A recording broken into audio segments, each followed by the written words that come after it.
Folks, Black Star Network is here. Hold no punches! I'm real revolutionary right now. Support this man, Black Media. He makes sure that our stories are told.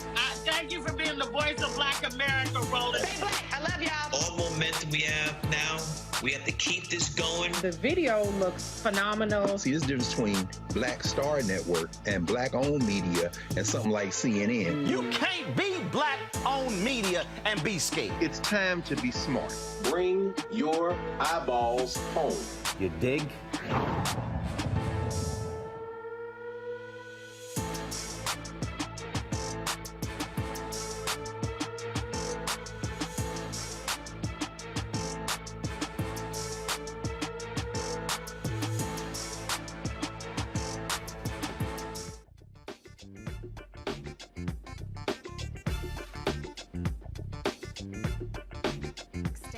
2022. I am Monique Presley, filling in for Roland Martin.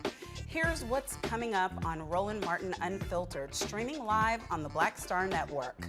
We will examine the Biden-Harris administration's progress and whether they fulfilled campaign promises. Governor Greg Abbott sends more migrants to Democrat-led cities. Nevada Attorney General Aaron Ford will stop by fresh off his election win. And we're featuring the first ever Black-owned streaming animation network in tonight's Tech Talk segment. Oh, and also, there's this guy from Florida who says he's running for president again.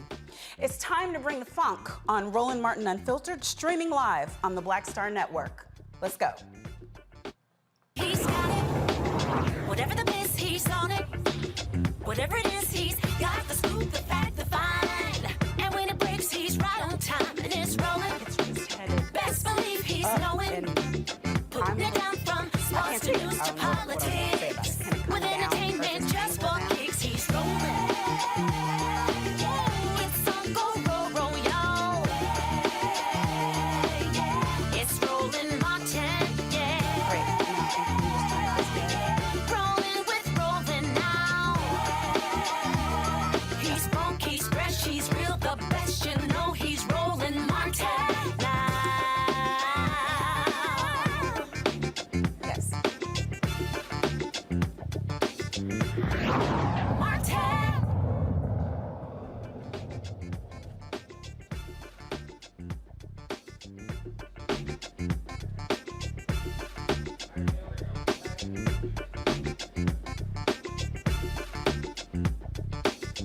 Okay, but I thought I was going to Donald Trump.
Donald Trump says he's running for president in 2024.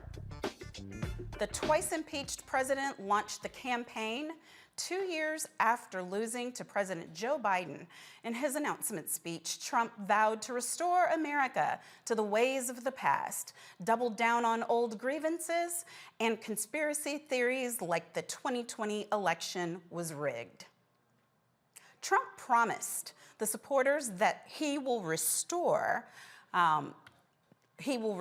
constitutional amendments limiting congressional terms and implement new voter identification standards by restricting voting to Election Day and counting only paper ballots. Joining us to discuss Trump's 2024 announcement is Pastor Shannon Wright, the CEO of Urban Engagement Initiative. Pastor Wright, welcome. Good evening. How are you? I'm well. How are you? I'm well. Okay, so was yesterday's announcement good news for you? I'm of a mindset that forward is the direction we need to go, not backward. All right, so yesterday's announcement is about a future run for presidency. So was it good news or not? I don't think so. I think that once you are president, you have been. Look, I'm not even going to try to be politically correct. I feel like before you run for office, for any major office, and especially for the presidency of the United States, you need to get your house in order.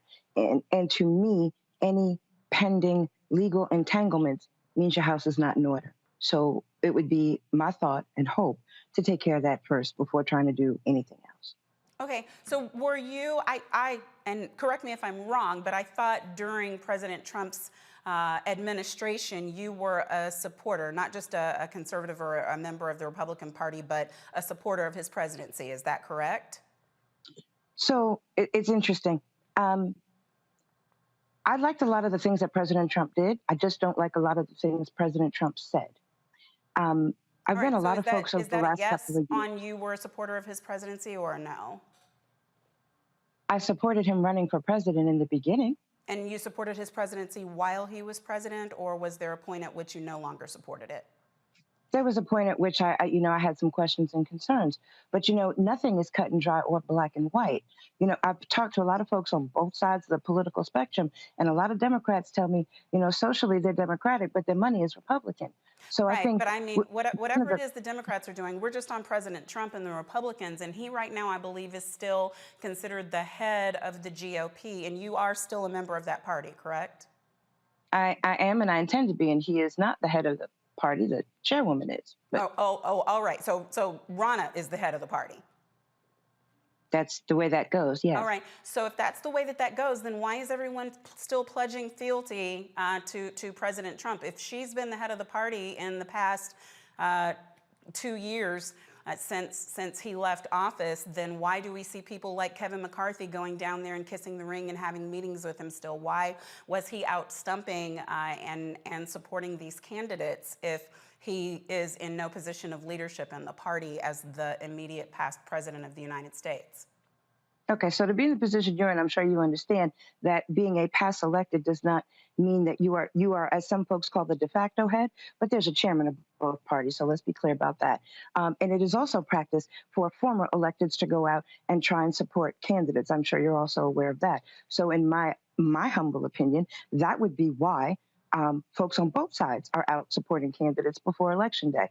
That's not new. Is it the case then that your opinion has changed because he was so miserable at supporting these candidates and getting them elected? I mean, obviously, he's lost as president. He lost the prior midterms before that, and now he's supported candidates, and the ones that he supported who were denying the validity of the past election almost all lost. Do you believe that that's why the Republican Party now is reticent to support him, and that if that hadn't been the case, people would still be lining up behind him?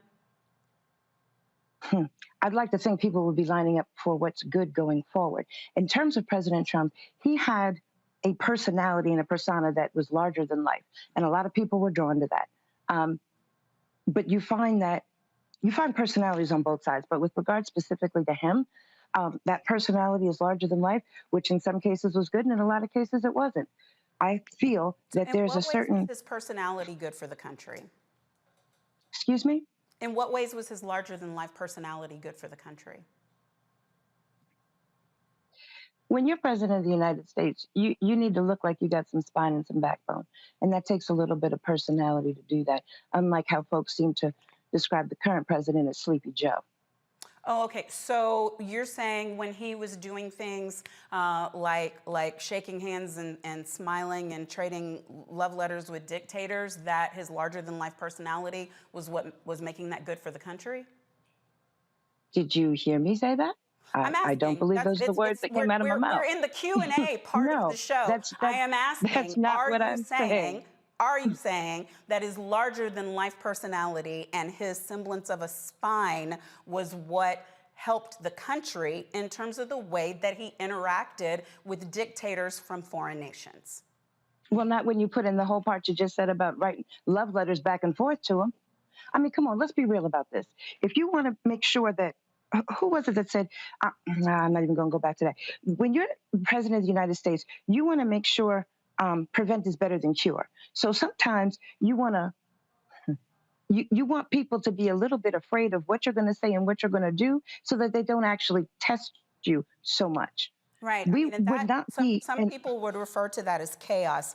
But you also said, and I want to make sure that I'm tracking, I appreciate that reference to chaos, but that's not what I'm referring to. I'm tracking what you're saying. No, I didn't say you were referring to it that way. I'm just saying what you described, where people don't know what's going to come out of your mouth next and they want to be afraid of what you're going to say. I mean, that doesn't sound like stability or consistency or leadership. It sounds like chaos. That's my opinion.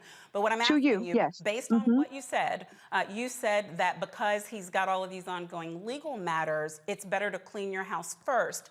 This will be my last backward-looking question. It seems to me that he had quite a few legal matters, including accusations of sexual assault and otherwise at the time that he ran the first time. And I don't believe that prevented others, nor you, from supporting him. Did it? So are you asking me a question because you don't know the answer, or you just want to have a conversation on this topic? No, I believe you. Because either way, it's fine with me. Supported him, and now because he has legal matters, you shouldn't. So I'm asking what's changed because he had legal matters when he ran the first time. I didn't say because he has legal matters. I know. Okay. I'm very capable of understanding and controlling the words that come out of my mouth. So let's not try and twist those around, first of all. Second of all, as a rule, before you run for office, you should make sure your house is in order, especially if you have legal things pending. Now, as we've seen from past presidents and other elected officials, that's not always the case. My opinion, right now, we need to be looking forward. We need to be looking at a president that understands not just the economic, but the social, and can actually move forward in a way that unites rather than divides. Right now, we have a lot of division going on.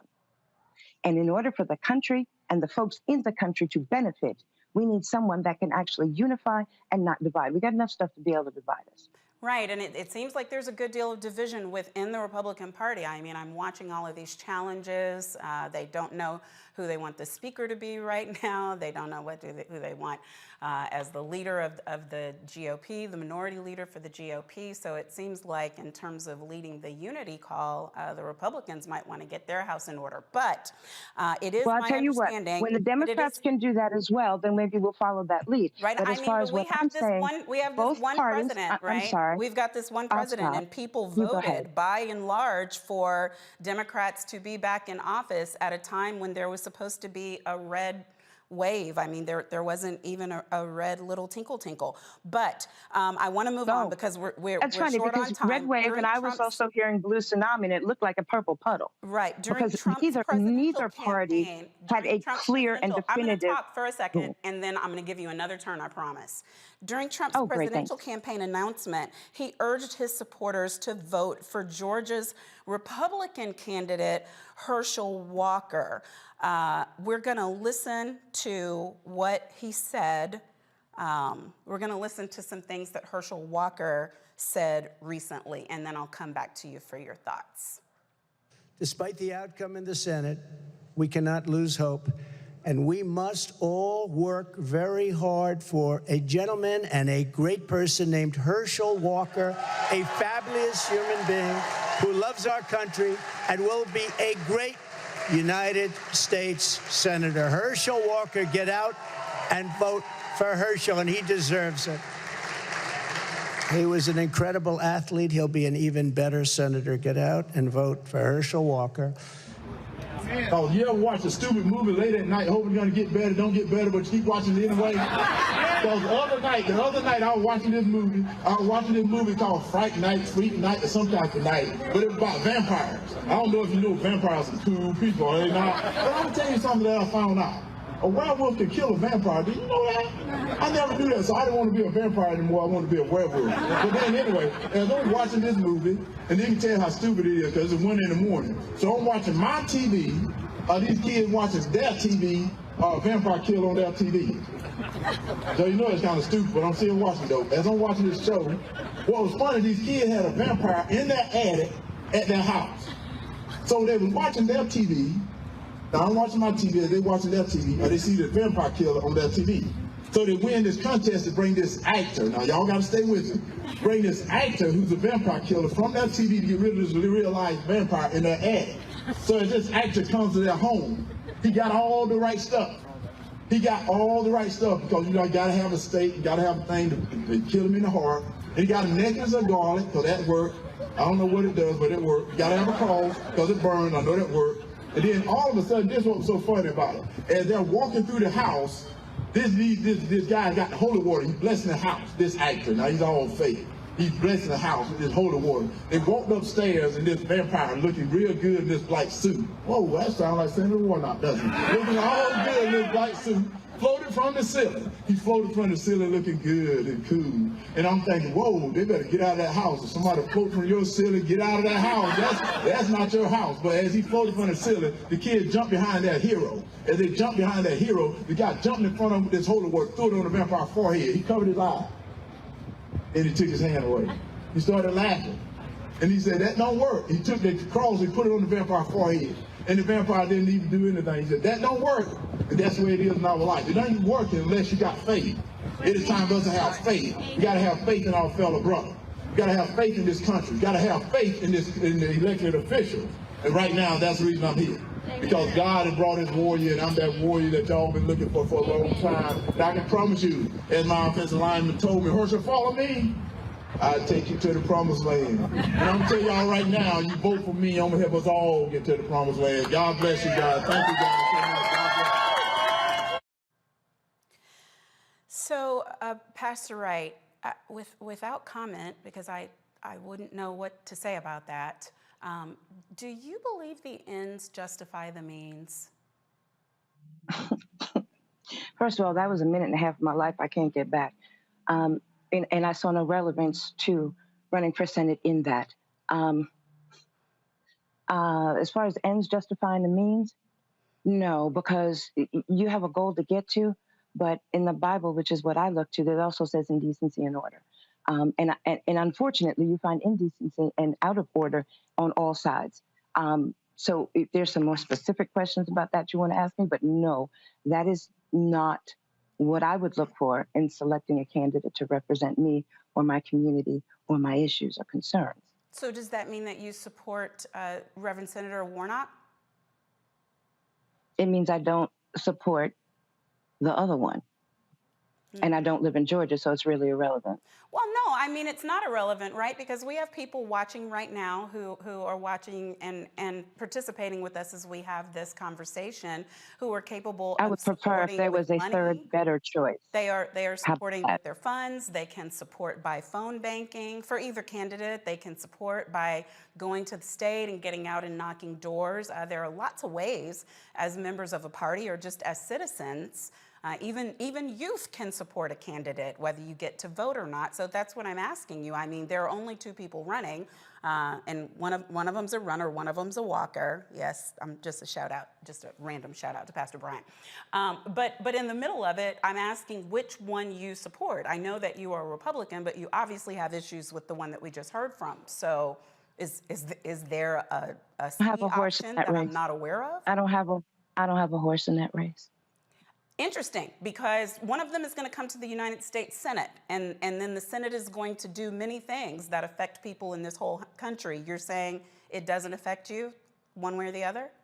I don't believe those are the words that I said. I believe I don't live in Georgia was the first statement. And the second was, I don't have a horse in that race. Yeah, Very what does that different mean? than what you're saying. What does that mean to you? It means I'm not, really? Okay, I'll break it down for you a little bit further. I don't live in Georgia. I can't vote in that race. I am not in favor. I would prefer a different candidate, but it is not something I have a say or choice, especially since, back to point one, I do not live in Georgia. I do not have a horse in that race. There are other races that I am happy to support, other candidates that are closer to my home state. And I feel that as folks like to say, all politics is local. So for me, my focus in candidates in terms of who I would or would not support or did not support was here in my home state of Maryland. All right, I understand, and I think probably I disagree with you. I think any of us who are citizens in the United States have a horse in every race, or at least we should, because what happens in Georgia definitely affects what happens in Maryland, in D.C., in California, in the world, really, because so many people look to the politics of the United States.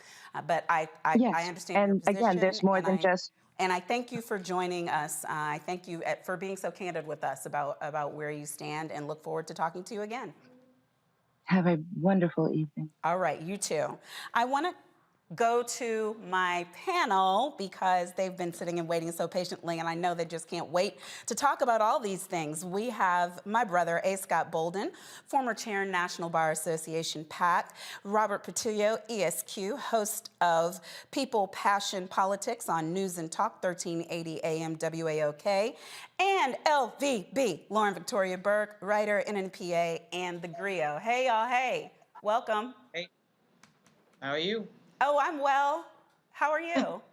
Doing good. Ask me those questions. I'm asking. Cross-examine me. I'm asking everyone, and I started off with my brother on purpose, Scott, because I really just want to try to have us maintain just a modicum of decorum for this next hour and a half or so, because we've got serious matters to discuss. We got a runoff in Georgia. We got all this stuff. So we're going to get past this foolishness. Who wants to go first? Who's excited to talk? Robert, you go.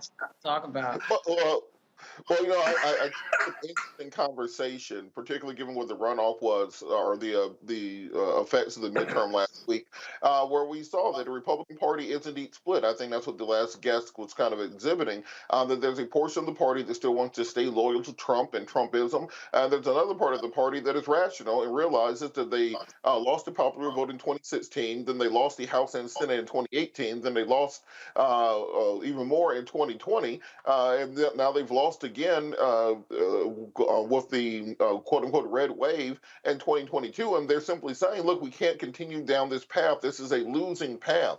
We lucked up one time, and Trump got into office, and that lasted one term, but there's another side of the Republican Party that really does believe that Trumpism is their future, and it's hard to defeat a cult. And we're seeing that in Georgia, where Herschel Walker, despite everything that he's gone through, has still not changed. And look, I put this on Twitter, and I'm going to issue my Herschel Walker challenge. I will today commit to voting for and contributing to Herschel Walker's campaign if Herschel Walker will publicly read one page of a Harry Potter book out loud with no errors. If he does that, I will vote for him. And I think that that's something that he should be able to commit to. And if you have a senator where you have to ask the question, can he read one page of a book? That showed you how far the Republican Party has fallen in recent years. And I think there's some members of the party who simply want to turn the page and move on from this because it's simply an untenable situation going forward. Trumpism only works for Trump. We see across the country it does not work for anybody else. Right. I mean, I don't even think that's fair, really, though, Robert. I mean, we had a whole president who actively confessed to his non-reading. So why the black man running for office got to read Harry Potter, Robert? Lauren, your thoughts? Yeah, I mean, let's not pretend that Herschel Walker is the first stupid person to run for office. We had in that 2010 period with the Tea Party, that's kind of really became a branding period of people running for office that weren't qualified to run for office, really talking about nothing. Most of them left in that now 12-year period. Most of them have gone, but we've got people like Madison Cawthon, we've got people like Lauren Boebert, we've got people like Marjorie Taylor Greene. So Herschel Walker is just the continuance of just sort of running this style of candidate that's only for entertainment. And when you run that at the presidential level, of course, you're going to be running that on the senatorial level and on the House level. The party, the Republican Party, I think is in the midst of obviously transforming and trying to decide whether they want to go forward with Donald Trump. Obviously, if they keep losing elections like we just saw, all these Trump people, all these MAGA who just lost on the midterm, that is the type of thing that will change, that will obviously turn them in another direction. There's nothing that turns a party in another direction quicker than losing elections. And, you know, Mitch McConnell, it turns out, who was elected again today as a leader in the U.S. Senate, turns out he was right about his intuition that, you know, running terrible candidates that don't know what they're talking about is going to be a problem. It's going to catch up with the party, and it did catch up with the party. And it's more than just sort of Larry Hogan and those types of Republicans who are against Donald Trump. It's other Republicans sitting out there, and some of them represent the future of the Republican Party, like Winsome Sears, who's lieutenant governor of Virginia right now, is a Republican. Obviously, Ron DeSantis, and frankly, there were three things. What did you think about her whole complete and very quick about face? What do you mean about face? Where was the about face? With the after the losses, you know, it's time for us to move on from Trump, and I mean, in terms of people who were actively, loudly supporting, that to me was a quick about face. No, it wasn't. She was like Tim Scott. She never full-throated was into Donald Trump. I mean, they were never vocally against him in a never Trump way, but they were, you know, remember, Tim Scott ducked out on the Republican convention quietly. He didn't want to necessarily be on the record saying negative things about Donald Trump. They realized who their constituents are, particularly in places like South Carolina. But he was never some big-time Madison Cawthon style Trump fan, and nor was Winsome Sears. So these people represent the future of the party. And speaking of Virginia, I mean, there are three things that have happened now that represent Trumpism having a problem. The first one was Donald Trump losing by 7 million votes to Joe Biden. The second was Glenn Youngkin running in Virginia, total unknown, running against the former governor, Terry McAuliffe, and winning. Without the help of Donald Trump and keeping Donald Trump out of the Commonwealth of Virginia for the entire campaign. And then the third sign that Trumpism has a problem is what just happened last week, where all your Trump candidates lose and your big mouth Trump supporters, you know, Lauren Boebert's like on the edge of losing. She pulled it out. But the problem is that there's clearly a recognition among the voters, particularly your swing voters, that they're not interested in Trumpism and Donald Trump. You saw last night they had to lock the people in the room that wanted to leave early at the announcement. You know, these are the signs that the thing is on the wane. Say nothing of Fox News and New York Post bailing as well. Right. I mean, I loved, as you heard, I quoted the New York Post. I didn't credit them, but I quoted them for the Florida guy who's running for office.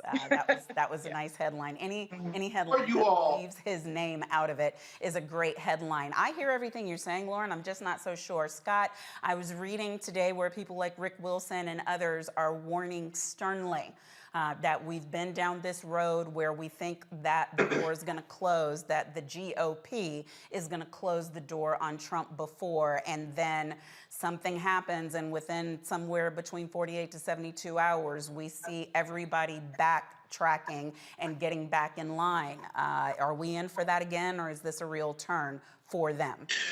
Well, that's the history.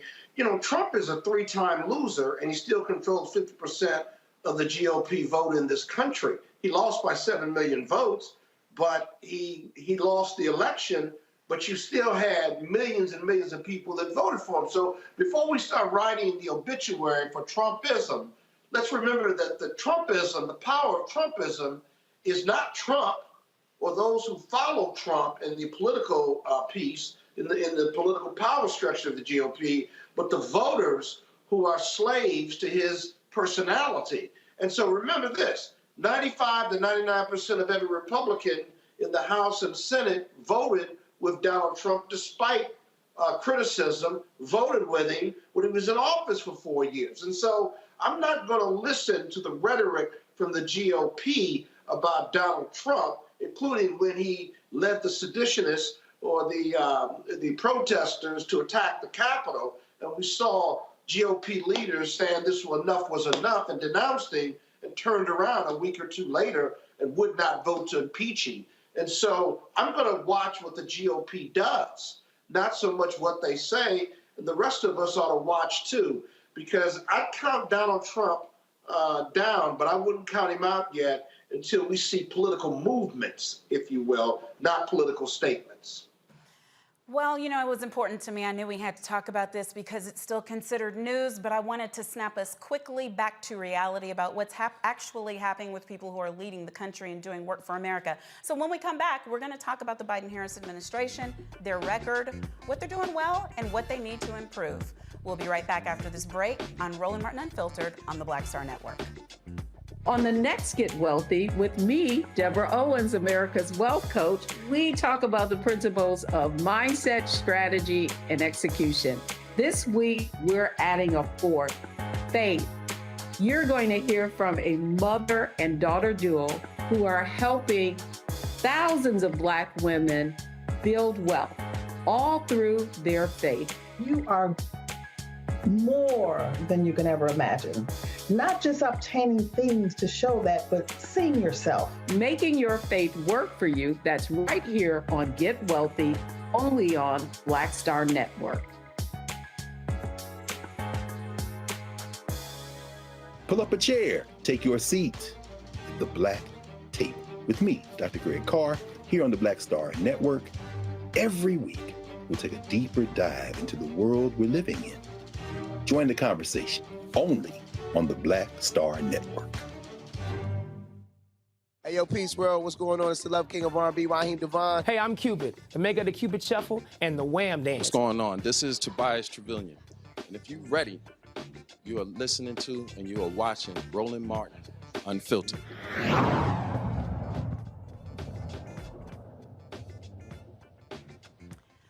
When then candidates Joe Biden and Kamala Harris were campaigning, they made promises about the pandemic, economic crises, climate crises, and racial injustices.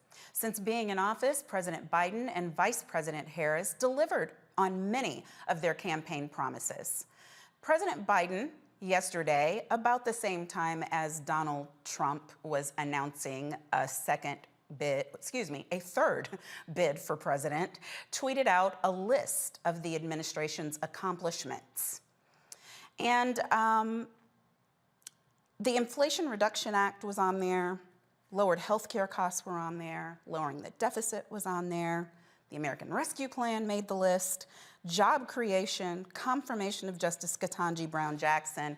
I think there are probably like a conservative estimate of 500 things that were on that list. And in addition to that, they released a series of tweets about the record of the Biden-Harris administration that connect to a link, a part of the website, that lists in detail the things that have been done. And I would urge anybody to go to whitehouse.gov and look for the Biden-Harris administration record so that at least when you say they haven't done anything, you've got some information to either confirm or deny your thoughts on that matter. Lauren, did you have a chance to look at any of what came out yesterday? What were your thoughts? Well, I don't know why it's coming out yesterday. It should have come out when they were campaigning for Congress. I mean, right, but it's out now. So what were your thoughts? Yeah, did you agree or disagree? It's out now, but did you agree or disagree? Before we get into the usual bashing of when they do what they do, I'm really trying to get people to understand whether good things have happened or not. Can we confirm it or deny it? Are they blowing smoke? Is it fake news? Or have they done good things? And what are they? Like, do you agree that any good thing has happened for the American people? Yeah, so the American Rescue Plan, the reduction in poverty, which was a record reduction in poverty, okay, and the student loan forgiveness, those three things alone were massive. So one then has to ask the question, and not do White House comms, because I'm not here to do White House comms, okay? I'm here to tell you that all of that— I'm talking about news, Lauren. I'm asking you about news. I'm not asking you to do White House comms. You're not PR. I'm asking about news, because my critique, which is why I do an entire program called Make It Make Sense, and you've been on there, is that we never actually tell people what is happening. good, bad, or indifferent, before we slide into the why it should have been sooner, why it should have been later, why it needs to be more. I love analysis and commentary. Lord knows I do. But I sometimes watch the programming and I'm like, okay, but what's the Inflation Reduction Act? And I don't know that we have to be White House comms to report the news, do we? Well, I'll say this. Whether we're White House comms or not, and I'm sure as hell not, I will say this. It is confusing to think about the fact that this administration has done so much. The record job growth alone could have been a cornerstone of every Democratic campaign in this country and not message that. That is, in fact, a massive problem with the Democratic Party. When you have things to message, when you've done as much as they've done, it is not a minor thing to say when you've done these massive things, you know, why aren't you marketing this? Why does it have to be pulling teeth to get candidates running for Congress? And by the way, while we were on the air, it was officially announced that the Republicans will be controlling the next Congress. So, you know, this party, the Democratic Party, has only lost the House unexpectedly by anybody by 3 or 4 seats, really because of a massive political miscalculation in New York, okay? But really, there was some communications miscalculations that keep recurring and happening over and over again, no matter who the president is for the Democratic side. That needs to be discussed. When you have record job growth and you have record numbers in terms of poverty being decreased in this country, these are not minor things that Joe Biden has done. When you put a black woman on the Supreme Court, when you say during the campaign you're going to do that to everybody's shock, and you actually do it, and then that black woman on the Supreme Court argues in favor of not eliminating affirmative action, those are not minor things. Those are major historic things, which is why I'll say again, it is extremely confusing that none of this gets marketed properly, and they barely lose by 3 or 4 seats. And this keeps happening again and again and again and again for the Democratic Party. That makes no sense. Right. You know what, Scott? I hear everything that Lauren's saying, but I'm just wondering if the Americans aren't quite as slow on the uptake as we who are here in the pundit class, the so-called elites, as the way they look at us, even though I don't feel like that at all, that they went out and voted like they had an understanding of what was being done for them. So while I see that the messaging certainly could be better, I'm not going to disagree with Lauren on any of that. I'm just wondering, what does the fact that we came as close as we did in a year when we should have been tanked, what does that really mean in terms of what the voters did and in terms of what the DSCC did, in terms of what the DNC did, in terms of what the administration did? What's the real postmortem on it? Well, a couple things. One, if you've done all these things and you don't want the president to come campaign for you, and they've got a legislative victory record, then, but half of America doesn't know it, what difference does it make then? And if you don't tell them over and over and over again, if every American doesn't get a mailer about those accomplishments versus making me go get them, whose fault is it if the American voter doesn't know? Is that the voter's fault if we don't know about your accomplishments? No. That's the elected officials' fault. That's the first thing. Second of all, we underestimated in some quarters whether inflation and gas prices were going to dominate the political debate and stage. Everyone believed that. But what we didn't realize was that abortion, right, and jobs, right, were a close second and a close third, or rather democracy, was a close second and third. We didn't realize that, but what we also didn't realize that young people and independents care deeply about it. In the last 40 years, under this political circumstance, when you control the White House and you have a midterm, right, independents broke for the party that wasn't in the White House. In 2022, independents broke by 3 to 5 percentage points for the Democrats who controlled the White House. And that was because of the abortion issue, and that was because of the democracy issue and the party of no GOP issue. And then lastly, the reason we came so close is because young people who care deeply about abortion and democracy, especially young women, young black women, white women, all women care deeply, even in conservative states, care deeply about abortion. And while we knew that was going to be an issue along with democracy, we weren't united on whether that was going to be the case, but those two ran a close second and third. And that's why we bucked the historical trend. Well, I do want to say, because the host, Roland Martin, is clearly trying to get me back for all the times I harass him via text while he is doing the show. So he did want me to announce, as Lauren said, that AP projects the GOP takes control of the House. So we know that that's some official news, but obviously, as you both have said so far, it's not near what it could have been. And we don't even know what the last number is going to be. It could be within 2 to 3 votes. But here's the thing, Robert.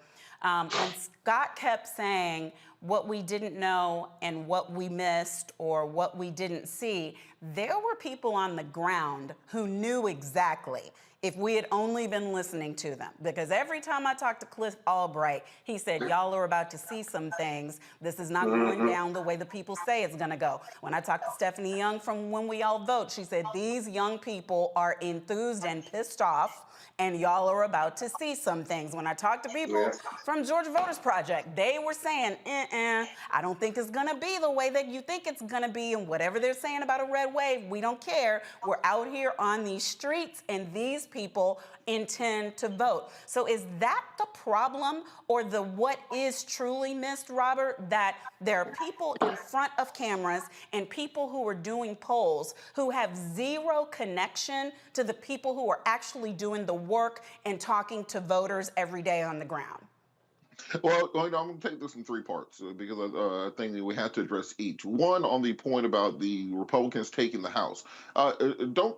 Don't think that that's done yet. And the reason I say that is there's a massive battle going on between traditional Republicans in that caucus and the more far right-wing leaning MAGA, ultra-MAGA wing of the party. And whether or not McCarthy thinks he has the votes right now to be speaker, there's a good chance you might have a mutiny among the far right-wing candidates, the Boeberts, the Marjorie Taylor Greens of the world, etc., in a power struggle. So let's let the powder cool down and dry out a little bit on that before we write the epitaph, because these elections are not done when it comes to exactly who will be in the leadership in the House, or whether or not Republicans can build a almost a parliamentary style coalition with the far right wing of the party. Now, on the point about the pollsters, I think we said on this show the week before the election, every poll in this country is wrong. The reason is that the methodology is antiquated. One, they normally call people between 6 and 8 o'clock in the evening. Who's answering the phone there? It's going to be older white people. They call you on your landline phone normally, not on cell phones. So therefore, it's going to skew older and therefore have different results and not pick up on what happens with millennials and Gen Zers. Also, they go by your voting records. When you go into Vote Builder, they show, did you vote in the dog catcher election in 2013? If you're one of those stable voters who votes every election, you become a super voter. And those are the people who they end up polling, which of course skews itself to people who are socioeconomically higher in the market. So it's not going to capture new voters, not going to capture transplant voters, not going to capture Gen Z voters, etc. So this is why we knew that those numbers were not going to be correct on the ground. But the way that you counter that as a political party is making sure that you're actually investing in the grassroots. One thing that we have seen throughout this election cycle, and probably what cost them this majority in the House of Representatives, is the fact that they were not reaching out and giving money to grassroots groups. They could have been paying Monique to go to Ohio and talk to black women voters. You have a large pool. You have a mastery of the information. They could be paying Lauren to go to Oregon and campaign for the Democratic governor there. But instead, they spend so much money on these white consultants groups. Did not spend money, because when they discuss the numbers, they say that they spent more on ground game and on grassroots organizations than they have in recent history. Better don't mean good. I mean, they spent close to $1 billion this campaign, and you had grassroots groups going around Georgia, doing fish fries and shaking hats and begging money to go knock on doors and get T-shirts for volunteers. You can run these commercials into the ground. After your first round of commercials, once you do name identification, everything else is just burning money. And we have to start addressing the fact that this money is not getting to the groups that actually need it. They're actually doing the work on the ground, and that's why you see that Stacey Abrams got fewer votes in 2022 than she got in 2018, because of the the nature of how exactly you are spending that money and what groups you are investing in, you should have a Democratic member of Congress on this show damn near every night of the week, or some elected official. But because they do not respect Black organizations and Black media and do not spend their dollars there the way they're supposed to, you can't be mad when you don't get the results they want on Election Day. Okay, well, yeah. I mean, I know, good, better, best. But I'm looking at better and aiming for best. Maybe I'm just feeling optimistic with the little red sprinkling. But there was one more thing that the administration did at the time that Donald Trump was announcing his third, and I do believe failed, bid for the White House, and I like when they have some rapid response. So if we could, on our way to the break, if you guys say it's okay, play the clip that was released about how Donald Trump has failed America. Nobody has ever done what we've done in the last 4 years. Their entire economic plan, tax cuts for the rich and corporations. And record-breaking unemployment. The worst jobs report on record. Trump is the only modern president to leave office with fewer jobs than when he took office. The Trump administration formally asking the Supreme Court to overturn the Affordable Care Act. This could leave up to 23 million Americans without coverage. I hope that they end. It'll be so good if they end. You also had people that were very fine people on both sides. Do you believe in punishment for abortion, yes or no? There has to be some form of punishment. For the woman? Yeah, there has to be some form. And if I win, we will treat those people from January 6th fairly. And if it requires pardons, we will give them pardons.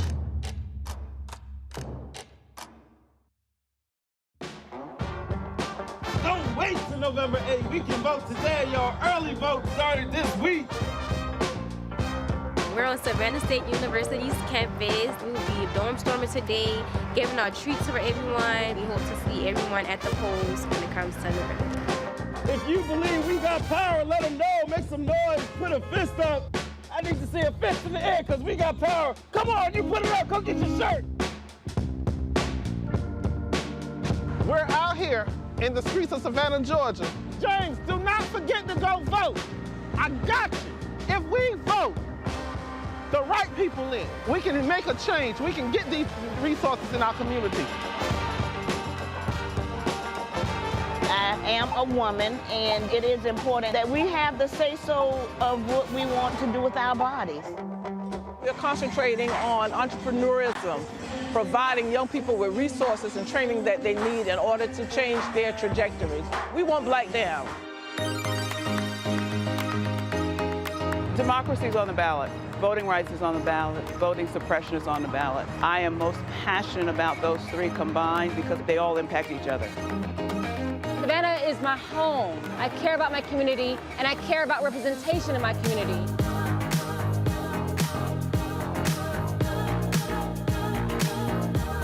Our voices are still going to be heard no matter what kind of obstacles try to come up against us to stop us from voting. We're still going to be standing our ground.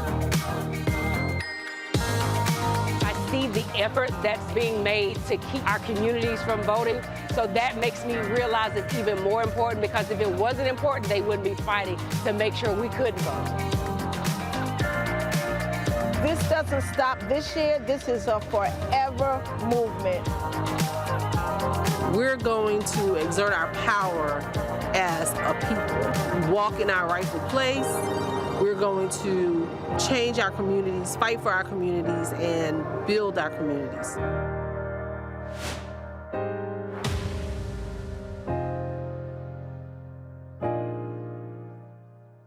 Hey, I'm Donnie Simpson. What's up? I'm Lance Gross, and you're watching Roland Martin Unfiltered.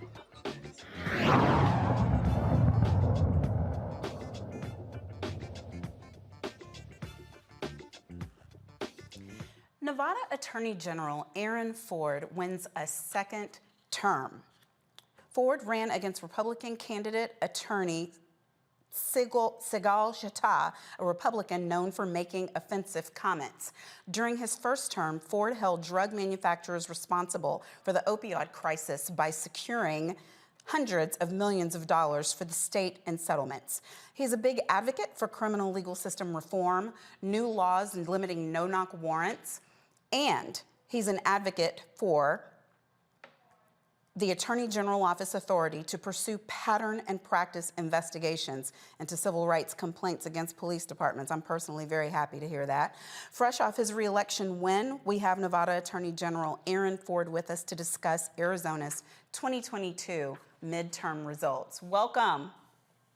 Hi there. Hi there. Thank you so much for having me. Well, I'm glad to have you, and congratulations.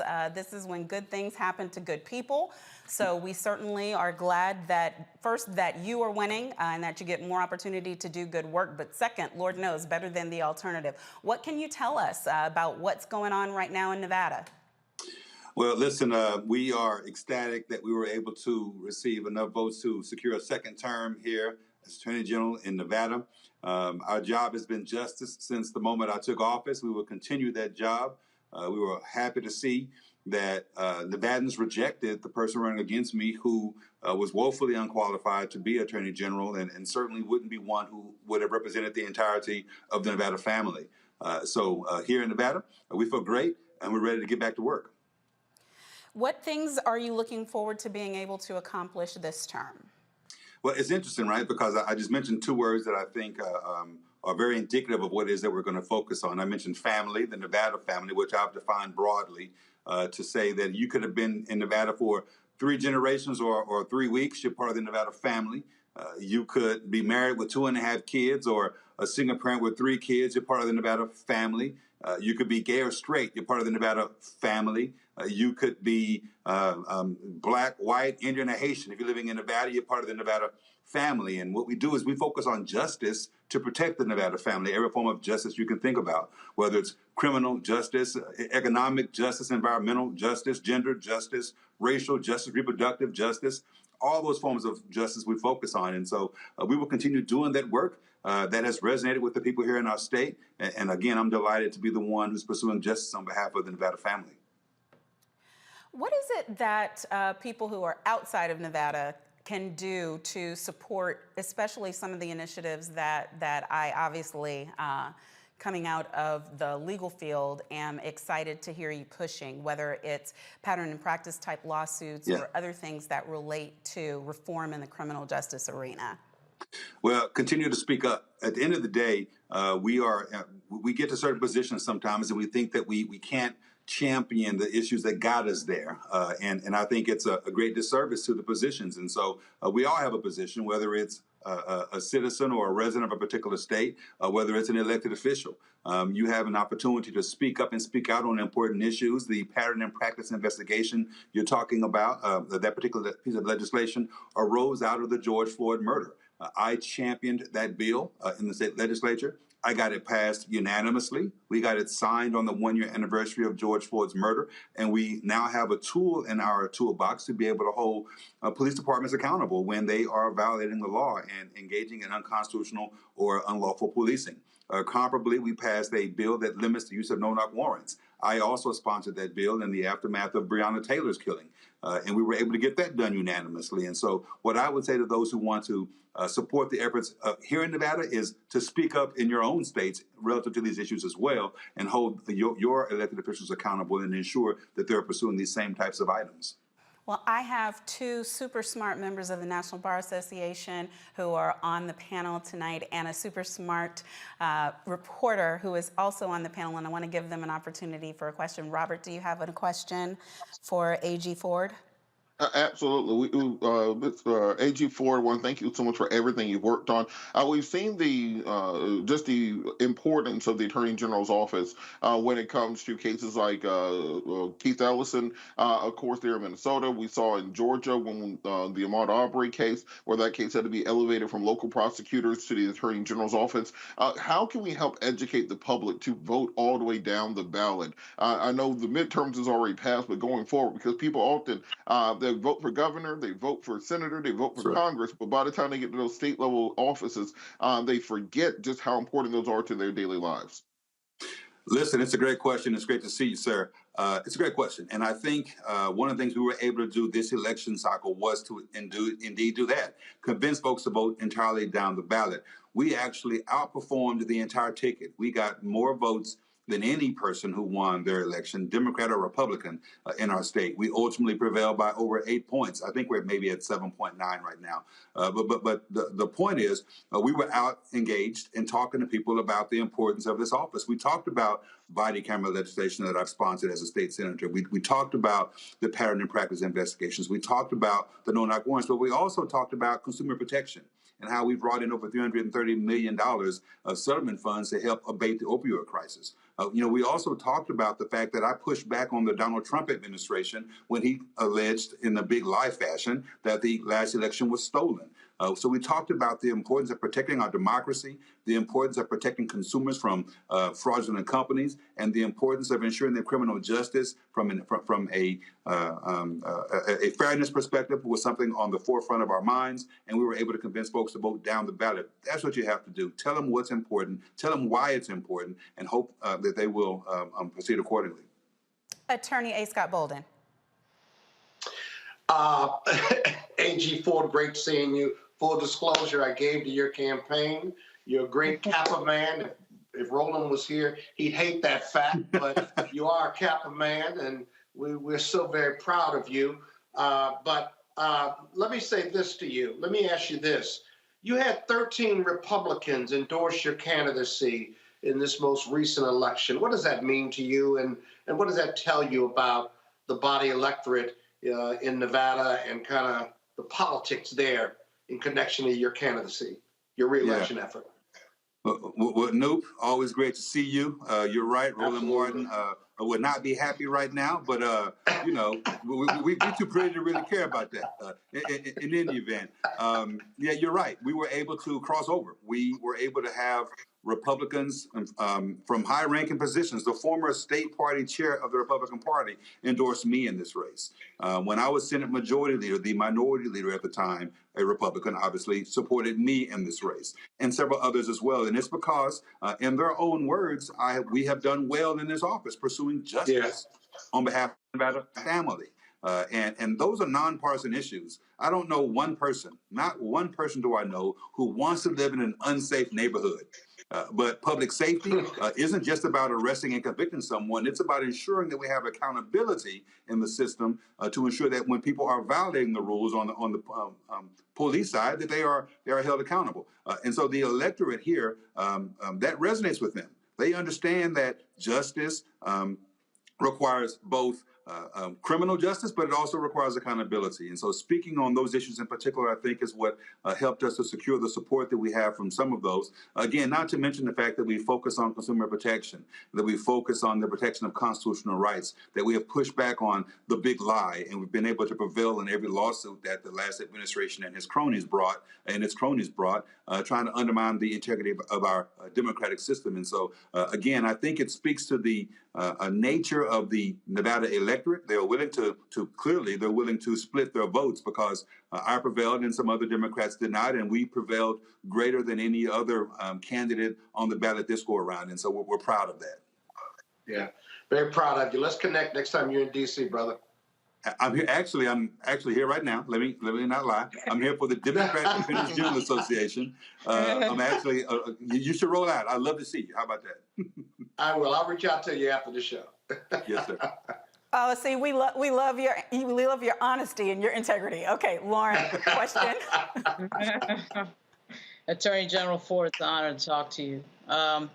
I see by your resume, you've done everything in Nevada politics and been a huge success. I'm wondering if you have plans in 4 years to run for governor.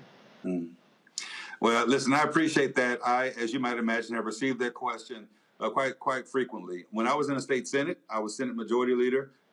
And during that term, I was asked if I was running for Attorney General, Governor, Senator. And frankly, while I'm flattered, I think it does a disservice to me in my current role. And I try to focus on doing the best job I can. I didn't grow up saying I want to be Attorney General. That wasn't the job description that I had in my mind about what I'd be doing as an adult. But God had a plan. And at the end of the day, I happen to be Attorney General for the state of Nevada. So I'm going to sit back and do my job. And we'll see what happens in 4 years. Okay, thank you. Well, we wish you well in all your endeavors, especially this current gig. And if there's any way that we can help, we're glad to. Thank you so much for joining us. Thank you for having me. We are going to take a quick break, and then we'll be right back with more of Roland Martin Unfiltered on the Black Star Network. When you talk about blackness and what happens in black culture, we're about covering these things that matter to us, speaking to our issues and concerns. This is a genuine people-powered movement. There's a lot of stuff that we're not getting. You get it, and you spread the word. We wish to plead our own cause. Too long have others spoken for us. We cannot tell our own story if we can't pay for it. This is about covering us. Invest in black-owned media. Your dollars matter. We don't have to keep asking them to cover our stuff. So please support us in what we do, folks. We want to hit 2,000 people, $50 this month, raise $100,000. We're behind 100,000, so we want to hit that. Y'all money makes this possible. Checks and money orders go to P.O. Box 57196, Washington, D.C. 20037-0196. The Cash App is $RM Unfiltered. PayPal is R Martin Unfiltered. Venmo is RM Unfiltered. Zelle is Roland at RolandSMartin.com. Hatred on the streets, a horrific scene, a white nationalist rally that descended into deadly violence. White people are losing their damn minds. As an angry pro-Trump mob storms the U.S. Capitol, we've seen shooting. We're about to see the rise of what I call white minority resistance. We have seen white folks in this country who simply cannot tolerate black folks voting. I think what we're seeing is the inevitable result of violent denial. This is part of American history. Every time that people of color have made progress, whether real or symbolic, there has been what Carol Anderson at Emory University calls white rage as a backlash. This is the rise of the Proud Boys and the Boogaloo Boys. America, there's going to be more of this. Here's all the Proud Boys, guys. This country is getting increasingly racist in its behaviors and its attitudes because of the fear of white people. The fear that they're taking our jobs, they're taking our resources, they're taking our women. This is white fear.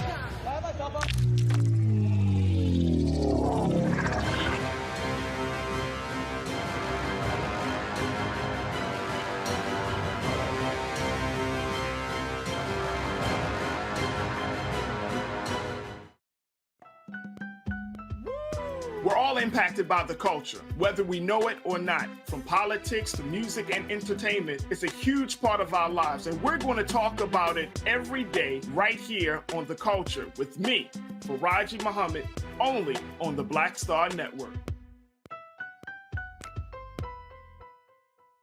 Hi, I'm Israel Houghton with Israel, a New Breed. What's up, what's up? I'm Dr. Ricky Dillard, the choir master. Hey, yo, peace world. What's going on? It's Celeb King of R&B, Raheem Devon, and you're watching Roland Martin Unfiltered.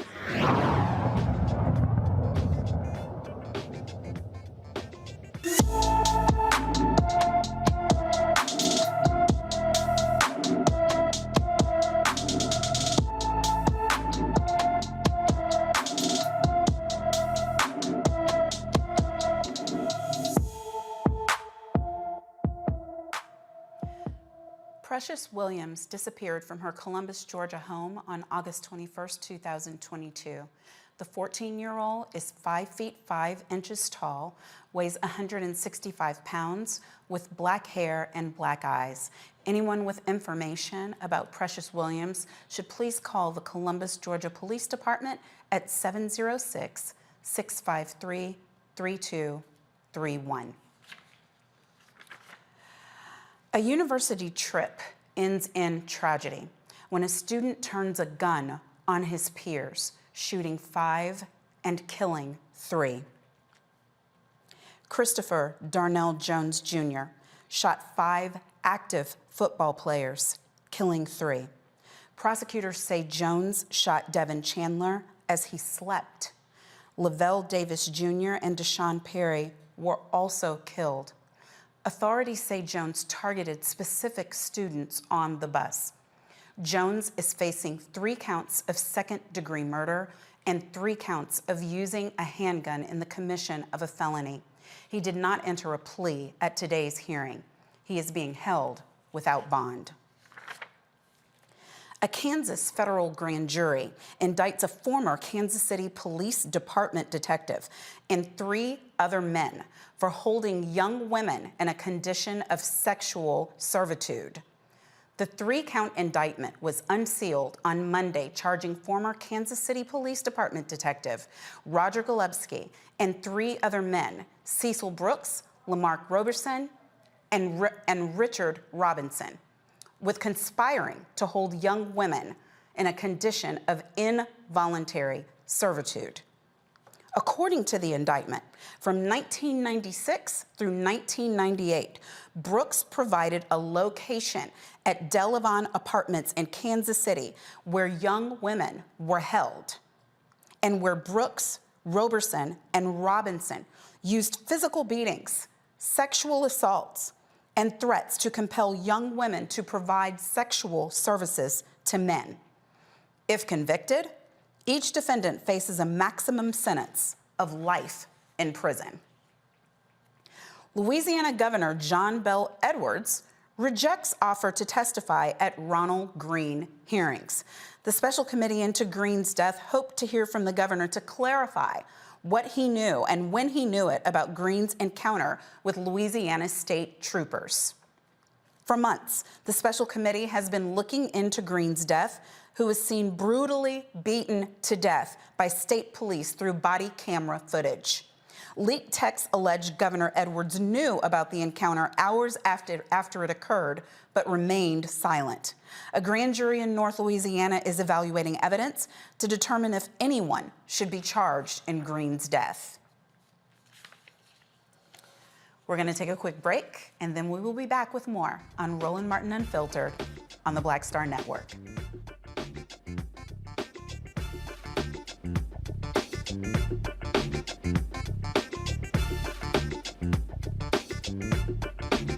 On the streets, a horrific scene, a white nationalist rally that descended into deadly violence.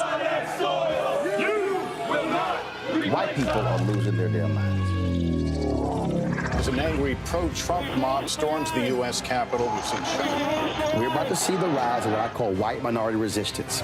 We have seen white folks in this country who simply cannot tolerate black folks voting. I think what we're seeing is the inevitable result of violent denial. This is part of American history. Every time that people of color have made progress, whether real or symbolic, there has been what Carol Anderson at Emory University calls white rage as a backlash. This is the rise of the Proud Boys and the Boogaloo Boys. America, there's going to be more of this. Here's all the Proud Boys, guys. This country is getting increasingly racist in its behaviors and its attitudes because of the fear of white people. The fear that they're taking our jobs, they're taking our resources, they're taking our women. This is white fear.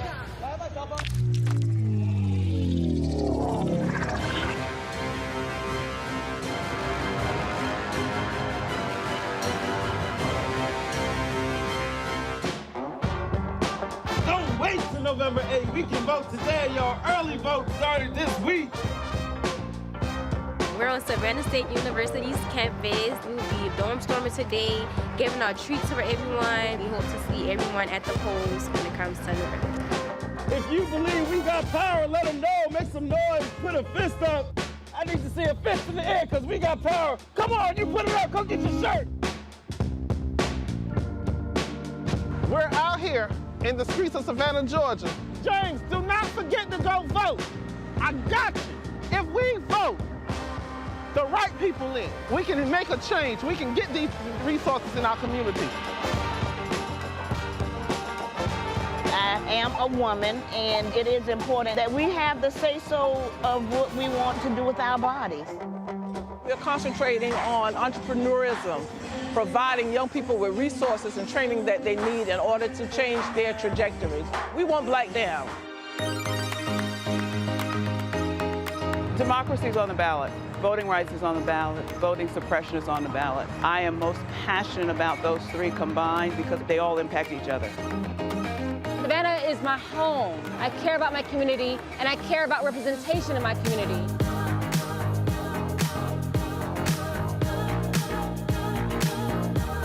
Our voices are still going to be heard no matter what kind of obstacles try to come up against us to stop us from voting. We're still going to be standing our ground. I see the effort that's being made to keep our communities from voting, So that makes me realize it's even more important, because if it wasn't important, they wouldn't be fighting to make sure we could vote. This doesn't stop this year. This is a forever movement. We're going to exert our power as a people, walk in our rightful place. We're going to change our communities, fight for our communities, and build our communities.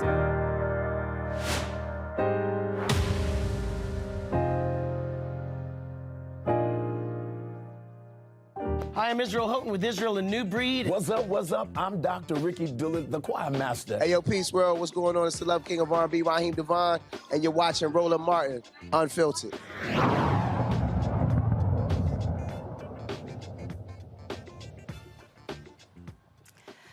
Texas governor, that's right, still Texas governor, Greg Abbott, continues to ship migrants to other cities. 28 migrants arrived in Philadelphia today, including a 10-year-old girl suffering from dehydration and high fever who was immediately taken to a hospital for treatment. Since April, Texas has transported more than 13,000 migrants, humans, to New York, Washington, D.C., and Chicago. Abbott says he's sending the buses to Democratic-led cities to maximize exposure for what he calls inaction by the Biden administration over high numbers of migrants crossing the southern border. Okay, so I want to talk to the smart folks right now. I'll start with you. Scott, what action is there? Because this is hideous, and I know that there are legal organizations that are on the ground in these places working, but is there anything that can be successful in stopping this, especially when these people are showing up and they haven't eaten for days, they're dehydrated, this is cruelty to children? What have we got? Well, the people on the ground are going to assist them on their immigration status and getting them food and shelter as a practical matter. From a federal or state legal matter, you cannot stop this transportation between these states. The individuals, as you said, the human beings, are here and want to seek asylum. As a result, Abbott and other Republican governors, primarily in the South, are doing this because these individuals don't have the rights to protest or contest where they come in, whether it's Texas or California. They certainly can be processed. Their documents that are taken from them most of the time should be given back to them on the immigration laws, but that's hardly ever the case. Many of them are traveling without documents now, but from a legal standpoint, you can't block their transportation. What we can do, though, is to try to process them as quickly as possible and get them situated. That's not going to happen quickly. The system is broken. It's not a Democratic or Republican issue. It is a humanitarian issue. And it doesn't matter whether you build a wall, whether you make great speeches at the border, whether you go down and investigate. We need more immigration judges. We need more immigration personnel to process them. Because think about it. They want what we have in this country, which is essentially the American dream. It may not be perfect for them, but they're running from gang violence, from starvation, from lack of economic opportunity, and are coming here because they seek a better life. Remember, all of us, except African Americans, are immigrants in this country. We're the only group that was forced to come here in chains and slavery. And so as a result, this may be a political ploy, but the best things the mayors of D.C. and New York can do is provide shelter, expedite their paperwork.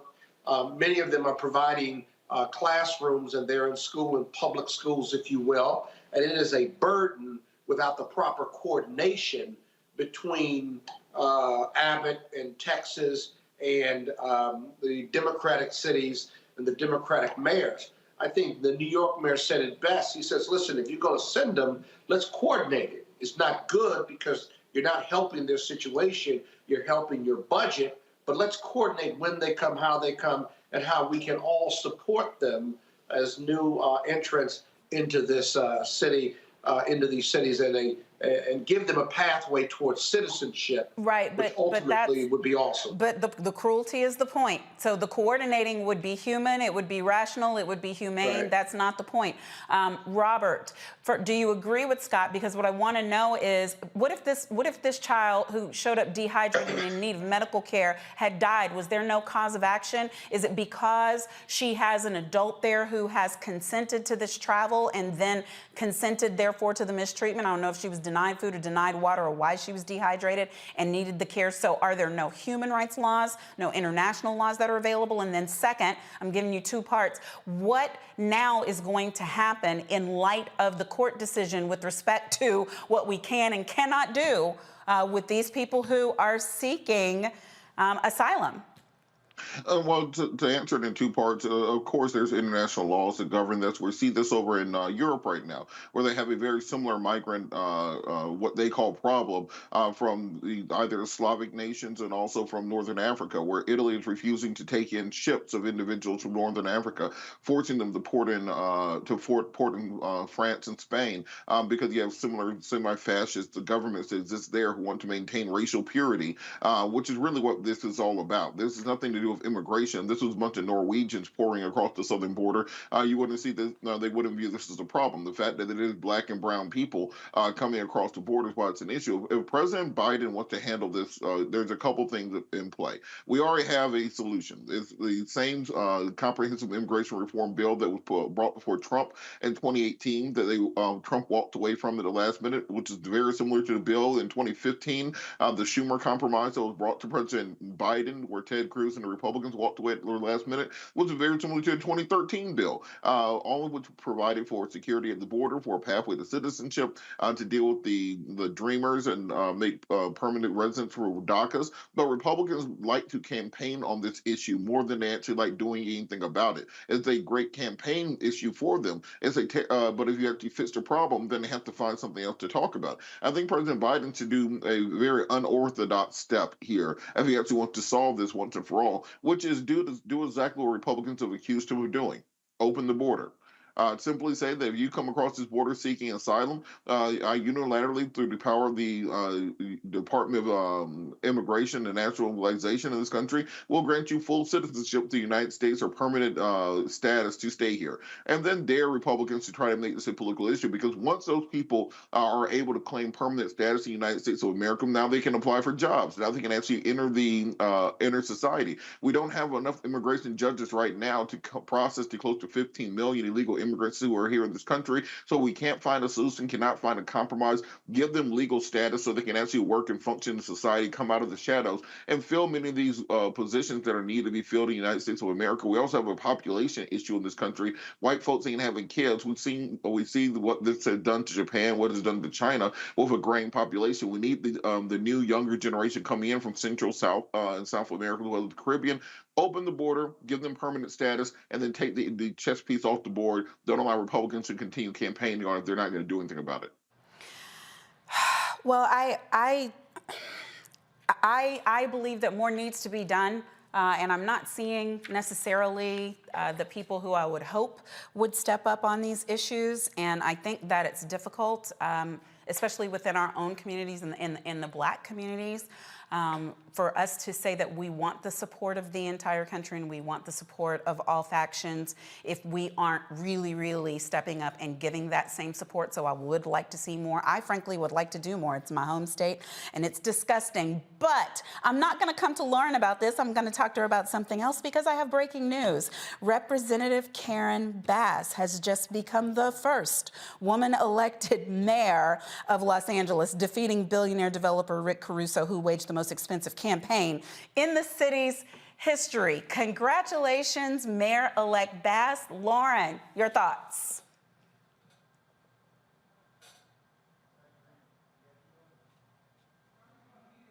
You're on mute, Lauren.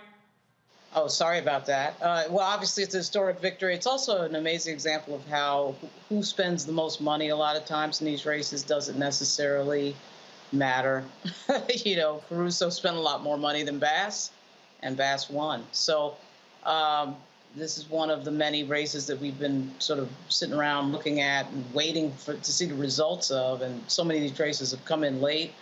And that Bass came out on top, I think was sort of known a few days ago when they had all the votes coming in from Los Angeles, and she'd been 30,000 ahead. But before that, it was really even, and actually Caruso was ahead for most of it. So it is obviously a historic victory for her.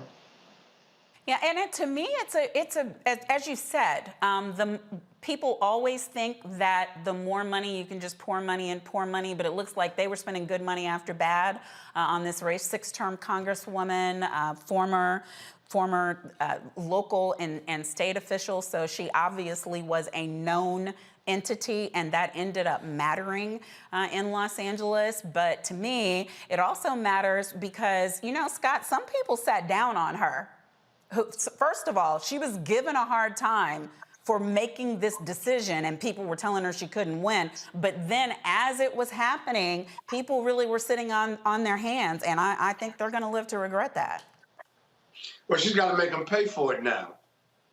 How sweet it is. To the victor, to the victor goes the spoils. I mean, that's what politics is all about. But I think there's another message in this, that Los Angeles is one of the most diverse cities, one of the most challenged cities in the U.S. with their homeless issue, and they are probably the most diversified city in the country.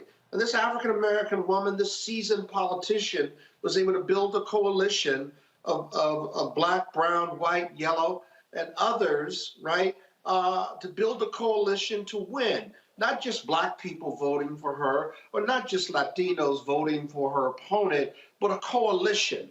And it's really a celebration of diversity of the city, but also a celebration of her commitment and community service and her leadership.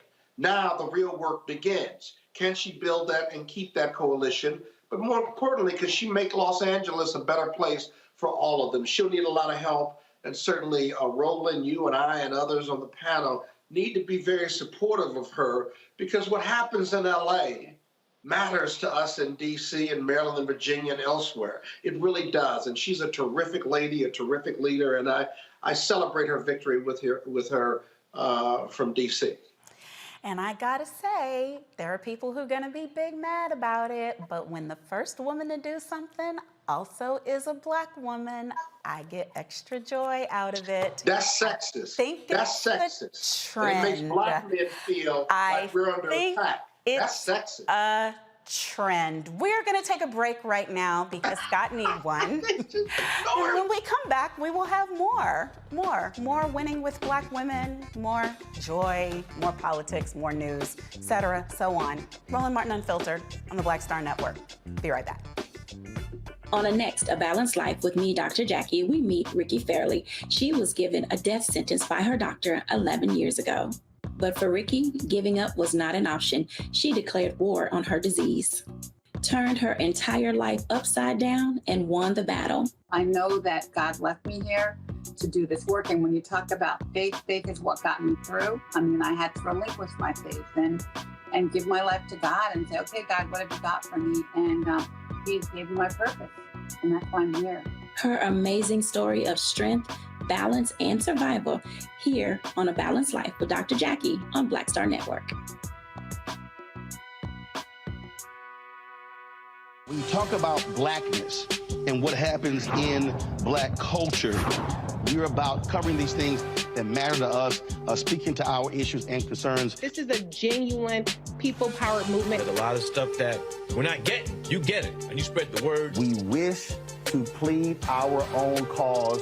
Too long have others spoken for us. We cannot tell our own story if we can't pay for it. This is about covering us. Invest in black-owned media. Your dollars matter. We don't have to keep asking them to cover our stuff. So please support us in what we do, folks. We want to hit 2,000 people, $50 this month, raise $100,000. We're behind 100,000, so we want to hit that. Your money makes this possible. Check some money orders. Go to P.O. Box 57196, Washington, D.C. 20037-0196. The Cash App is $RM Unfiltered. PayPal is R Martin Unfiltered. Venmo is RM Unfiltered. Zelle is Roland at RolandSMartin.com. Want me to do something crazy, but I don't know what to do. I'd rather just sit here. Hi, this is Cheryl Lee Ralph, and you are watching Roland Martin, Unfiltered.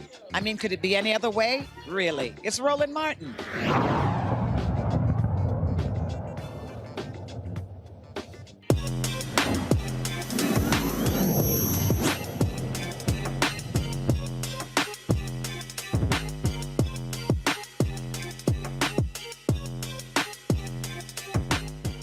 We all grew up watching cartoons and remembering how unrepresented Blackness was in animation. Traditionally, animation lacks representation of people of color. Fortunately for our children, husband and wife Jermaine and Wakita Hargrove launched the first ever Black-owned streaming animation network, Animation TV. Animation TV is the first and only animation streaming platform that streams all aspects of animation culture. Jermaine and Wakita join me now. Welcome to the Hargroves. Thank you. How y'all doing? Thank you for having us.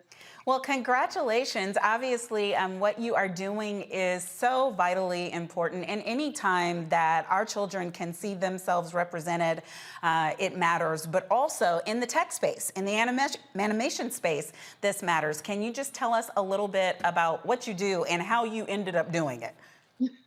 Well, what we do is we do animation. We are developers, storytellers. We have our own platform. We have our own IPs. And how we ended up doing it was I come from the music business, and I wanted to make the transition from the music business into entertainment, which is animation. And I was diagnosed with diabetes while I was making the transition. So my blood glucose levels was at 1,100. I almost died. I ended up in ICU for 5 days. And I said, if I get out of this, I'm going to do something that's going to help people bring awareness to diabetes, but I want to use animation because I want to make a cool factor of bringing awareness to health. And that's how the animation, our first IP came about over 15 years ago. And so how is it going now? Since you've started, have you recognized any competition in the field, and would you welcome it? I'll let you answer that. Yes, it's going very well. Since our first press release, we've got such a large reception. We were just doing what we're passionate about and what we love. We wanted to be able to tell our story, and it just took off, and everything is it's really overwhelming. And we're excited about launching this platform, and it's going to be coming out soon this holiday season. All right. So what is the official launch date? Yes, the official launch date is in a few weeks. We launch it with a full-length Christmas movie. That's really what the holdup is. The Christmas movie, we just put out the soundtrack because we wanted to launch the platform with original content. We have content, but we do know that the originals is what holds the platform. So we got content, and we want to launch with our original Christmas movie, and that's what but it will be this holiday season. All right, I'm going to turn to my panel. Lauren, do you have a question for the Hargroves? How long did it take you to get this launch? Because it looks like a ton of work, all that animation, and just how long did it take from the initial idea to the launch? Well, it took about almost a year. I mean, it's just so much that comes along with it. Plus, we're doing stuff that's different. If we was doing the same old thing that everybody else is doing, it would have been launched.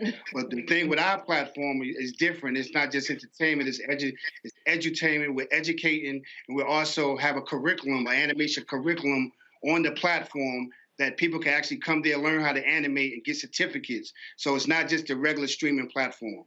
Right. It's all about animation culture, and philanthropy is a big pillar of our business. And so we want to be able to give back to our community, whether it's monetary, whether it's giving knowledge. And we definitely want to start bringing more animation culture to the Black community because we are behind when it comes to animation. Yes. Scott? Hey, good evening. Project looks awesome. Couple things. One, where would I go once you launch? Where would I go on what platform to look at it and to invest in it, or at least pay for it? Or I mean, how do I get to it? First of all, second of all, how can I financially support it once you launch? Okay, let me start with the second one first. You can financially support it by just spreading the word, letting people know who we are. The first question, it's gonna be next to just about every other platform. We're gonna be in all the digital platforms where I don't want to name their names, but we're gonna be next to them where you could download them. But the only thing with us, we're not subscription based. We're free. We're ad generated. So we want the underserved community. We don't want no. Do I have to pay this subscription every month? No, I'm going to cut it off, and then the child be mad. So we want it to be free for everywhere. It's going to be free for everybody. So it'll be in all the digital platforms for download. Okay. Smart TVs as well. Mm-hmm. Terrific. I can see this working really well pre-Christmas versus after Christmas. It'd be awesome. Yes. Robert? So what's the growth plan for this? You know, there's a lot of competition in the market. There's a lot of free content out there on platforms like everything from Facebook to TikTok. I think a lot of people have just kind of, since the pandemic, defaulted to handing their kid a tablet and just letting them go to town. How do you make sure this gets in front of and kind of supplants many of those other sources for animated education when it comes to our young people? Yeah, what we're finding out, and I'm doing a lot of speaking engagements, I'm talking to a lot of the kids and the parents. A lot of the kids are interested in animation but don't know how to get into it. So our growth plan is we want to educate while they're on the site. Yeah, see, the thing about it is a lot of people say, who is our competition? We don't really have any competition. We have originals. We have what a lot of the platforms is arguing over the content. I want it over here. I want it over there. We have our own originals. We know that's what's going to hold the platform. But the thing about it is we're going to teach the children that want to learn, the kids that want to learn, so they could come to our site. They can't go to any of these other sites and learn the curriculum. So they're going to come here. This is for the whole household. It's not, and that's why I'm glad we're doing this, because a lot of people think this is a kids thing. We're all ages. We have adult animation. We have kids. We have stuff for teens. We have the comic book audience. We have the superhero audience. We have all ages. So that's our growth plan, to get the whole household involved in this particular app. Yes. Well, we certainly wish you the best with this endeavor, and it just, as I said, means so much. Hope that everyone will be watching and enjoying and learning once you launch. Thanks for joining us. Thank you. Thank you. All right, everybody, we got a little bit of business left before we get to the end of the show, and that is Georgia, which I know everybody on my panel will want to make sure we do not ignore, not even for one show. The Georgia runoff is in 21 days, and Georgia voters will now have more voting access due to Georgia Youth Justice Coalition and the ACLU. Voters will now be able to vote early at Georgia Tech's campus at the First Center from November 28th to November 30th, and Morehouse will have 3 days of early voting on campus. The Warnock campaign and the Georgia Democratic Party filed a lawsuit yesterday to stop a Saturday voting ban that prevents voters from voting 2 days before and after a holiday. And I just want to be clear before I go to the panel, in case you are under a rock and you do not know what I am talking about. I am talking about the runoff for the election for the senator for Georgia between Senator Reverend Warnock and Herschel Walker. That's what we're talking about. The election, just gave you the dates for your early voting. The actual voting is December 6th. That's the last day for you to make your voice heard. Robert, you're in Georgia. What you got? Well, this is crucial. I think that what we've seen is that not only is the Senate being held by Democrats, but now they have once probably in a generation opportunity if they pick up the seat or they hold on to the seat that Reverend Warnock currently holds, and they'll have a 51-49 majority in the Senate, which means that Joe Manchin's vote is effectively canceled out. So think about everything that happened in the last 2 years where we said, well, if it wasn't for Manchin and Sinema, we would have got something done. Well, now Warnock, if you add him in there, now he can counteract that Manchin vote, and we can actually start getting things done. You can push through that giant reconciliation bill that you wanted to do. You can push through things like voting rights and criminal justice reform. So this is a crucial race, and that's why Republicans are doing everything in their power to stop people from voting. As I mentioned earlier, Democrats got more votes in the 2018 election cycle than they did in the 2022 election cycle. That's a result of Senate Bill 202 that was passed, the voter suppression bill. We said that bill would result result in voter suppression, that bill resulted in nearly 200,000 vote drop for Democrats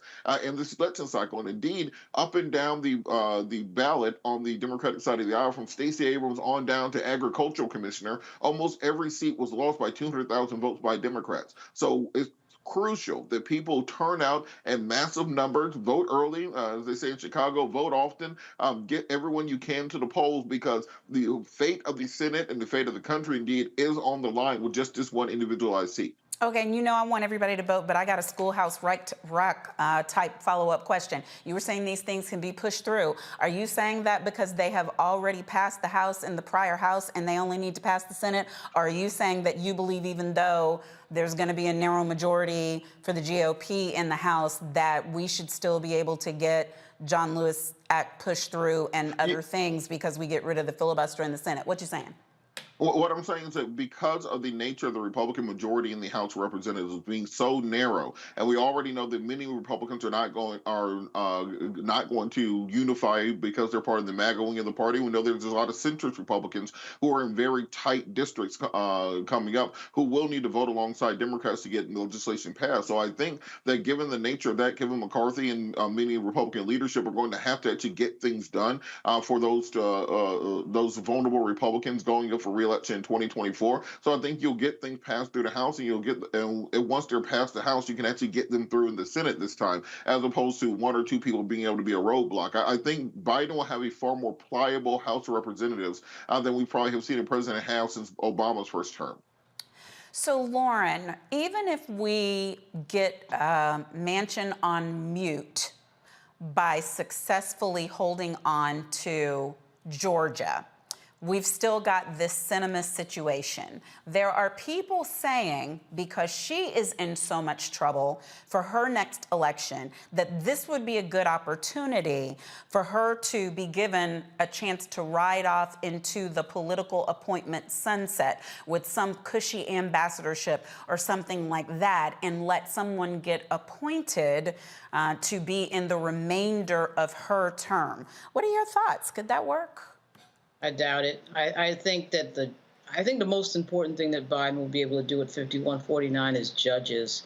And even though Sinema has been difficult on a lot of issues, she hasn't necessarily been difficult always on judges. Manchin, I think, just liked the attention and was addicted to the attention. So no matter what issue came up, he tried to make it about himself.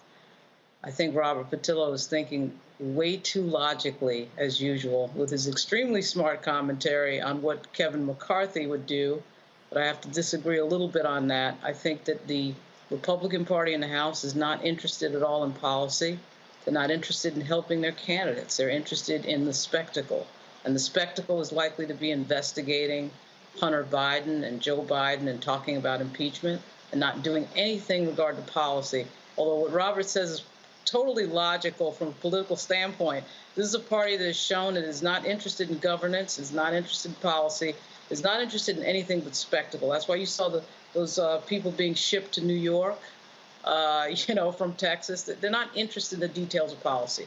When Trump was president, they weren't interested in the details of immigration policy. They're not going to be interested now. But at 51-49, there's a lot of things that can happen because you just take Manchin off the table. Manchin had just become, I think, again, too addicted to his own attention. And I do think that I'm talking as if, of course, Warnock is just going to win.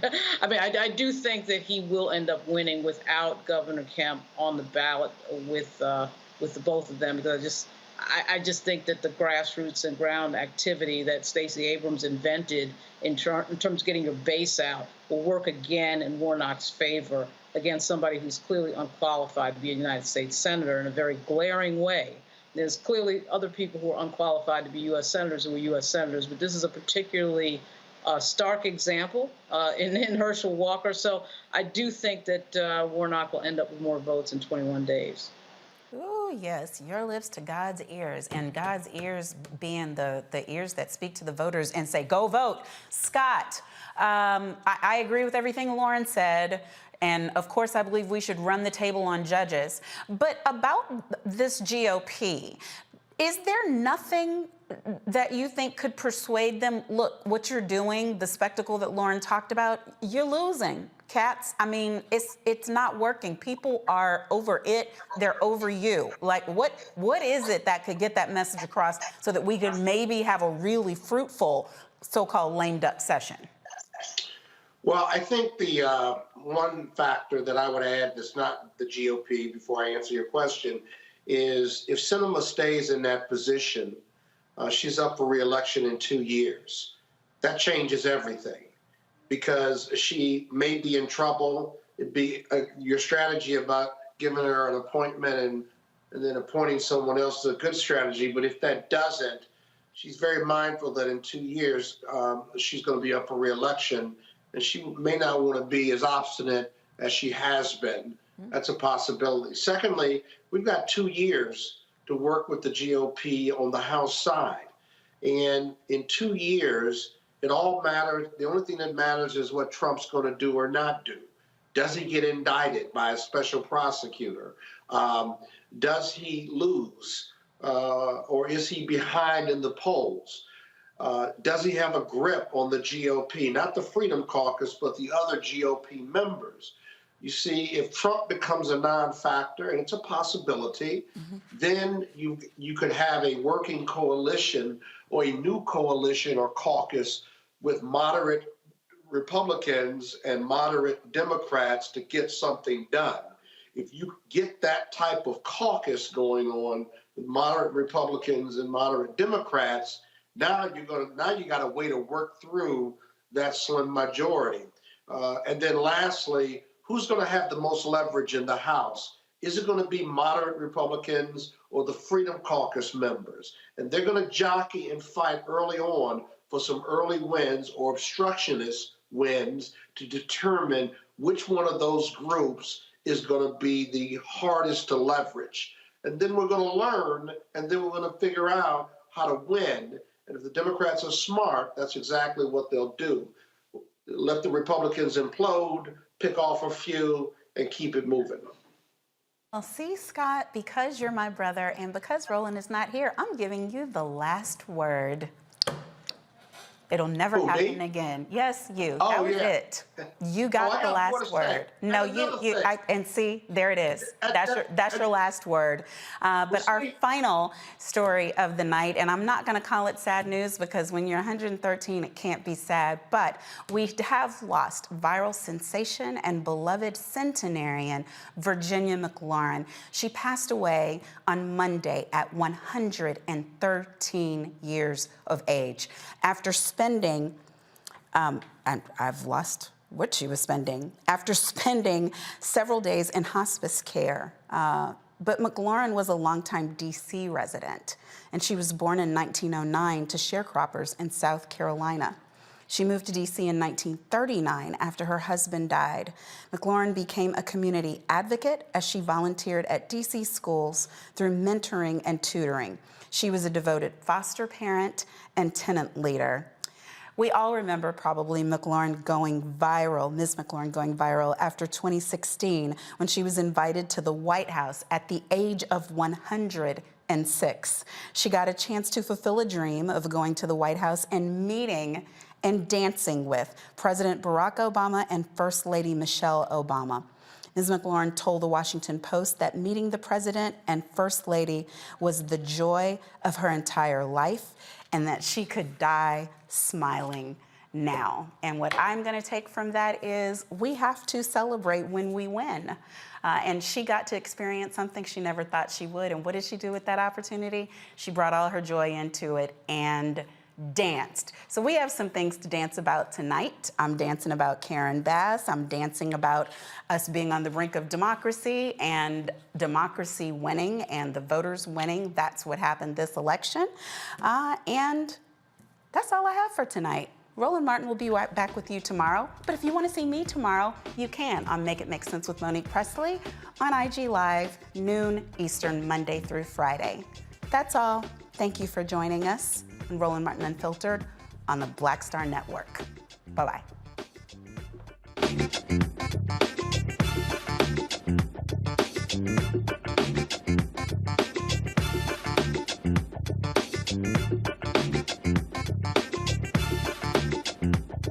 Martin.